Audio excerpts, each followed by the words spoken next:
x की power 4 minus 4x² minus 1 0 है, हमें x की power 6 minus 5x² plus 5/x² minus 1 upon x की पावर 6 प्लस 5 बराबर 0 की वैल्यू निकालनी है।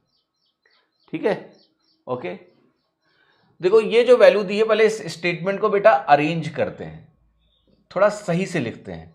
x की पावर 6 को 1 अपॉन x की पावर 6 के साथ कर दो, ये जोड़ा ना हम निकालना जानते हैं। x की पावर 6 माइनस 1 अपॉन x की पावर 6 का फॉर्मेट आप आसानी से निकाल सकते हो। ऐसे इन दोनों को इकट्ठा करके -5 कॉमन ले लो। अगर -5 कॉमन ले लोगे तो आपको मिलेगा x² minus 1 upon x²। -5 common लिया तो ये बचा, और यहां पर आपकी वैल्यू है +5। अब गौर से देखना, अगर तुम ये निकाल लो तो ये टर्म बहुत आसान है। क्यों आसान है? क्योंकि ये x² का क्यूब है और यहां पर ये इसका क्यूब है, तो एक तरह से क्यूब वाला जो तरीका होता है ना, वो करना है मुझे। तो मुझे किसी भी प्रकार से ये वैल्यू निकालनी है, right? That is what we need to find out. अगर थोड़ा सा भी कंफ्यूजन आपको हो रहा है तो व्हाट यू कैन डू यहां पर कि आप x² की जगह a लिख लो, तो ये वैल्यू कुछ ऐसी बन जाएगी, आपको ज्यादा सरलता से ये चीज दिखने लगेगी।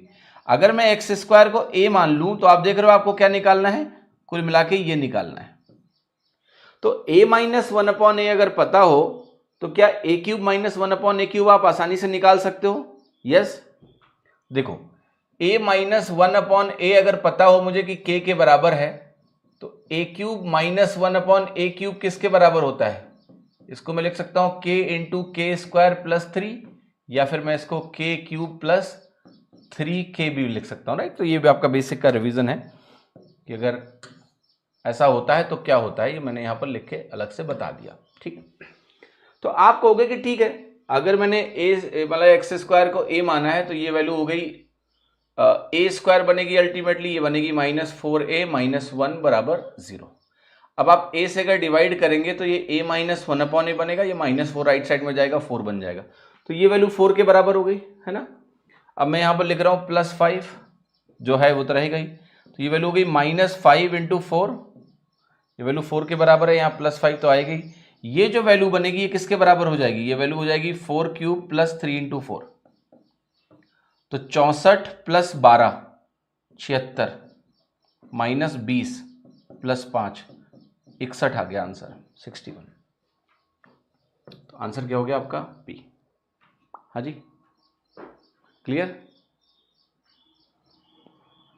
समझ में आया? सिंपल सवाल है, बस आपको पेशेंस रखना पड़ेगा, और अगर आपके अंदर पेशेंस है तो ये सवाल आसानी से हल होगा, आपको कोई दिक्कत यहां पर नहीं होगी इस पर्टिकुलर सवाल में।